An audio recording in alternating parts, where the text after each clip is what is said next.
이러한 영상들을 완전히 부정하고 싶진 않아요. 분명히 효과가 있다고는 말씀드릴 수 있습니다. 하지만 가장 중요한 두 가지 문제점이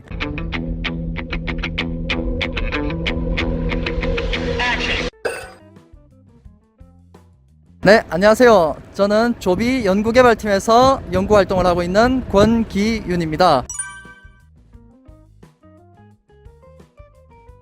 저도 몇 가지를 본 기억이 있습니다. 하지만 이러한 영상들을 완전히 부정하고 싶진 않아요. 분명히 효과가 있다고는 말씀드릴 수 있습니다. 하지만 가장 중요한 두 가지 문제점이, 첫 번째는 효과가 일정하지 못합니다. 쓰는 사람에 따라서, 만드는 사람에 따라서, 토양 조건에 따라서 효과가 다르게 나타날 수 있습니다. 두 번째는 이러한 비료들을 사용을 했을 때 어떤 부작용이 나타날지도 확실하게 확답을 드릴 수가 없다는 점입니다. 따라서 이러한 비료들을 100% 믿고 사용하는 것은 크게 추천드리고 싶지 않습니다.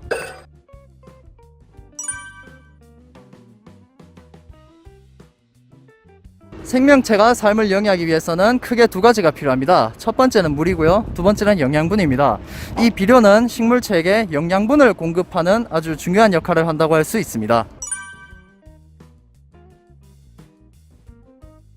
질소 같은 경우에는 이제 식물체의 잎에 가장 큰 역할을 미칩니다. 식물체는 잎에서 광합성을 가장 활발하게 하는데, 질소가 부족할 경우 광합성을 담당하는 엽록체, 즉 초록색이 줄어들어 잎이 황화 현상을 하게 됩니다. 즉 광합성을 못해서 식물체가 제대로 못 크게 되겠죠. 질소질 비료를 과다 시비하실 경우 지상부가 과다하게 생육하여 균형이 무너지고 또 작물체가 건강이 나빠지게 됩니다. 따라서 도복이라든가 병충해에 관한 내성이 약해지기 때문에 과다한 양의 질소 비료를 시비하는 것은 추천드리고 싶지 않습니다. 인삼 같은 경우에는 식물체의 열매 그리고 종자에 큰 영향을 미칩니다. 피가 부족하면은 종자가 불량하다거나 열매 생육이 불량하다는 등의 불이익을 받을 수 있습니다.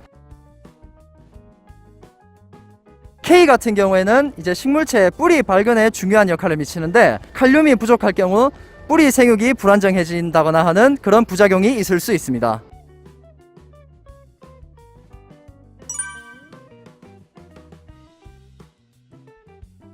염화칼륨 같은 경우에는 다량의 칼륨을 효과적으로 공급할 수 있는 비료로 말씀드릴 수 있습니다. 또 황산칼륨의 경우에는 칼륨질 이외에 황산을 또 같이 공급해 줄 수 있다는 장점이 있는데요. 황산 같은 경우에는 원예 작물들의 향과 맛과 같은 독특한 풍미를 좀 더 증진시켜주는 효과를 가질 수 있기 때문에 원예 작물에서 황산칼륨을 사용하신다면 보다 더 뛰어난 품질의 작물을 얻으실 수 있습니다. 또한 황산칼륨의 경우에는 염소 성분, 즉 CL이 포함되어 있지 않기 때문에 염류가 집적된 토양에는 일반적인 염화칼륨보다는 황산칼륨을 시용해 주시는 게 더 바람직하다고 말씀드릴 수 있습니다.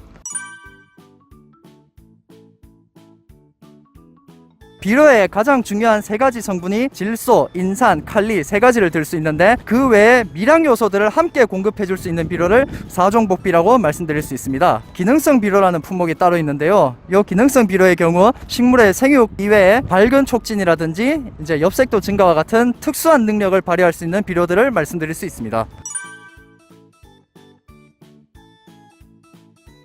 무기질 비료는 아주 쉽게 얘기하면 시비하는 즉시 효과가 나타나는 비료를 무기질 비료라고 말씀드릴 수 있습니다. 무기질 비료는 크게 이제 화학적 비료로 말씀드릴 수 있는데, 화학 비료는 또 크게 완효성 비료 그리고 속효성 비료로 나누어서 말씀드릴 수 있습니다. 유기질 비료는 무기질 비료에 비해 효과가 조금 천천히 나타납니다. 유기질 비료는 원료에 따라서 동물성 비료와 식물성 비료로 나타낼 수 있고요. 동물성 유기질의 원료는 생선을 이용한 어분, 뼈를 이용한 골분, 피를 이용한 혈분 등을 말씀드릴 수 있고, 식물성 유기질 비료로는 식물의 부숙물 또는 왕겨 내지는 유박 같은 것들을 이제 식물성 유기질 비료의 원료로 말씀드릴 수 있습니다.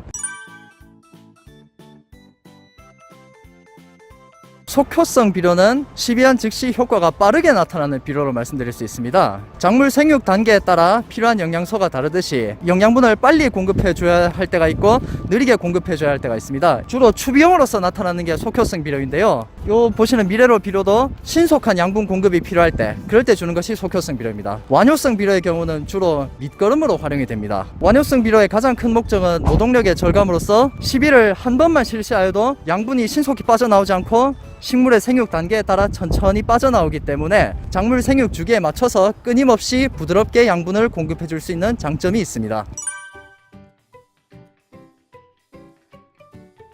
단번에 30 같은 경우에는 올 코팅 비료로서 완효성 비료에 해당합니다. 으뜸 NK의 경우 생육 후반기 양분 부족이 일어나기 쉬운 질소와 칼리를 신속하게 공급해 줄 수 있는 속효성 비료에 해당합니다.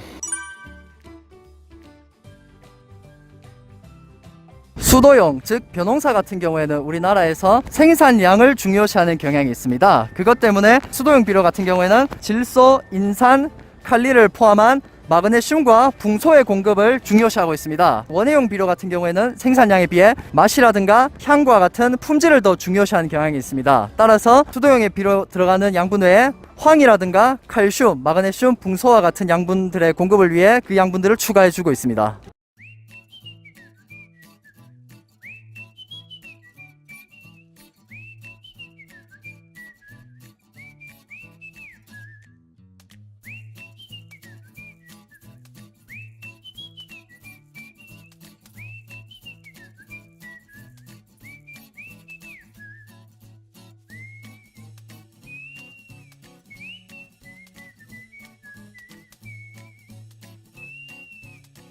저희 조비는 66년의 역사를 자랑하는 기업으로서 항상 최상의 제품, 최고의 품질로 농민 여러분들이 믿을 수 있는 기둥이 되어 드리겠습니다.